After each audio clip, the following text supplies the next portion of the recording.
Hi friends, நம்ம இப்போ என்ன பார்க்க போகிறோம்னா வெஜ் ஃப்ரைட் ரைஸ் செய்யுது அப்படின்ட்டு. ஆல்ரெடி நிறைய பேர் தெரிஞ்சிருப்போம். தெரியாதவங்க வீடியோ பார்த்துருந்தீங்க, மறக்காமல் சப்ஸ்கிரைப் பண்ணிங்க.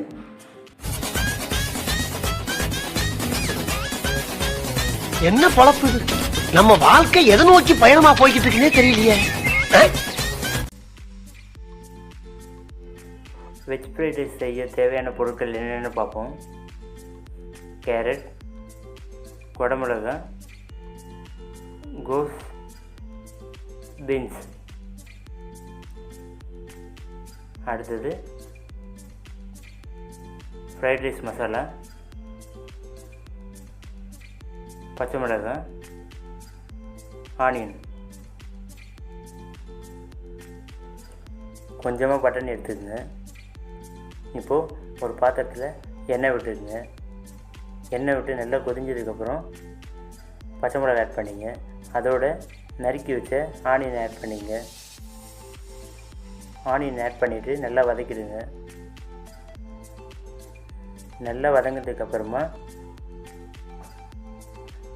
நீங்கள் வெட்டி வச்ச கோஸ் ஆட் பண்ணிங்க.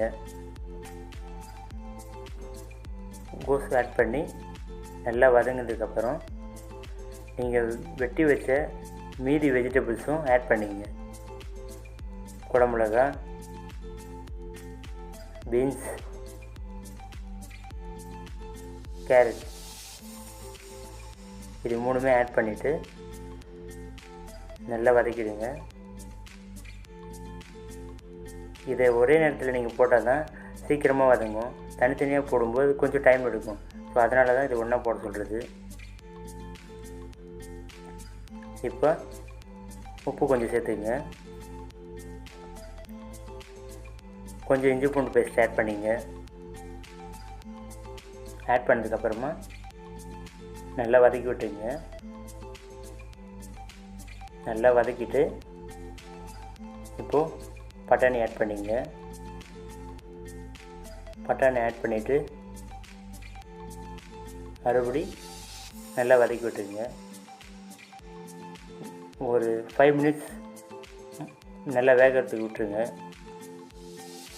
நல்லா வெந்ததுக்கப்புறமா நான் என்ன பண்ணியிருக்கேன்னா, இப்போது அரிசியை ஆல்ரெடி காய வச்சுருக்கேன். ஒரு 3 to 5 மினிட்ஸ் காய வச்சிங்கன்னா போதும் பிஃபோராக. ஸோ அதில் கொஞ்சம் பட்டை ஆட் பண்ணிட்டிங்கன்னா இன்னும் கொஞ்சம் வாசமாக இருக்கும். இப்போது வெஜிடபிள்ஸோட சோயா சாஸ் கொஞ்சமாக ஆட் பண்ணிங்க. அதோட சில்லி சாஸும் ஆட் பண்ணிங்க. இது எவ்வளோ ஆட் பண்ணணும்னு நான் டிஸ்கிரிப்ஷனில் உங்களுக்கு கொடுக்குறேன், பார்த்து தெரிஞ்சுக்கங்க.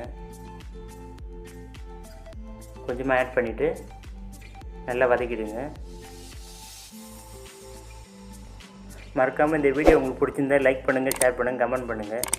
பக்கத்தில் இருக்க பெல் ஐக்கான் கிளிக் பண்ணுங்கள். அப்போ தான் நான் போடுற வீடியோ எல்லாமே உங்களுக்கு உடனுக்குடன் வரும். ஓகேங்களா? இப்போது ஒரு 5 மினிட்ஸ் மூடிடுங்க. நல்லா வதங்கி இருக்குது உங்களுக்கு தெரியும். அதுக்கப்புறம் இப்போது நம்ம ஆல்ரெடி அரிசி காய வச்சுருக்கோங்க, அதை போட்டுக்கோங்க. எல்லா அரிசியும் ஆட் பண்ணிங்க. இப்போ இது என்னென்னா, நம்ம குழந்தைங்களுக்கு ரொம்ப பிடிக்கும். இன்னொன்று, வெளியே சாப்பிட்றத விட வீட்டில் நீங்கள் செஞ்சு கொடுத்தீங்கன்னா ஹெல்த்தாகவும் இருக்கும், ரொம்ப நல்லதாகவும் இருக்கும். இப்போது வெஜிடபிள் ரைஸோட பெப்பர் ஆட் பண்ணிங்க. மசாலா ஆட் பண்ணிவிட்டு நல்லா மிக்ஸ் பண்ணிங்க. வெஜிடபிள்ஸ் எல்லாமே அந்த ரைஸோடு மிக்ஸ் ஆகணும். எந்த அளவுக்கு மிக்ஸ் ஆகிருக்கோ அந்தளவுக்கு நம்ம டேஸ்ட்டு கொடுக்கும்.